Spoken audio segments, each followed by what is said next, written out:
দাবি, অন্যদিকে এক ফোঁটা বিশুদ্ধ পানীয় জলের জন্য প্রতিদিন লড়াই। একবিংশ শতাব্দীর ডিজিটাল যুগে উন্নয়নের নানা দাবি শোনা গেলেও খোয়াই জেলার মুঙ্গিয়াকামী ব্লকের প্রত্যন্ত নোনাছড়া গ্রামে পৌঁছালে এই ছবিটি যেন একেবারেই আলাদা।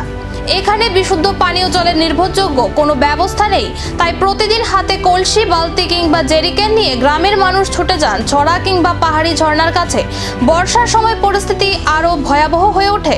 ছড়ার জল ঘোলা ও দূষিত হয়ে গেলেও বিকল্প না থাকায় সেই জলই পান করতে বাধ্য হন বাসিন্দারা।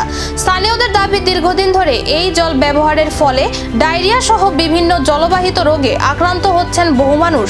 নিরাপদ পানীয় জল না থাকায় উদ্বেগ বাড়ছে শিশু ও প্রবীণদের স্বাস্থ্য নিয়েও।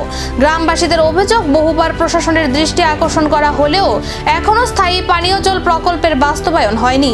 তাদের একটাই দাবি, অবিলম্বে নিরাপদ পানীয় জলের ব্যবস্থা, নতুন জল প্রকল্প চালু এবং নিয়মিত স্বাস্থ্য পরিষেবা নিশ্চিত করা হোক, যাতে ভবিষ্যতে আর কাউকে দূষিত জল পান করে জীবন কাটাতে না হয়। ছড়া, এটা কি জল? নোনা জল, নোনা জল, ছড়ার জল। হ্যাঁ, ছড়া জল। এই জলই আপনারা খান?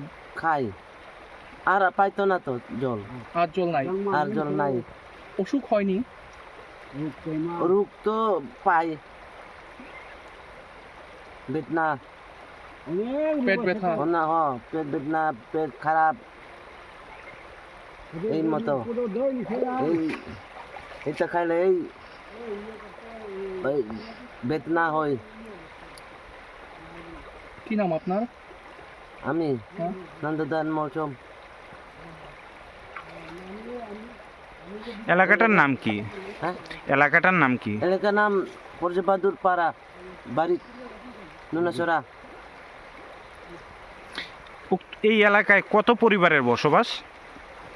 সবাই ৬৭ ঘর, ৬০-৭০ পরিবার আছে না? পরিবার। সবাই কি এই ছড়ার জল খাওয়া দাওয়া করে? সব খাই এই জলটা। এখন তো অনেক রোগ আইছে। কি কি সমস্যা হয় এই জলটা খাইলে?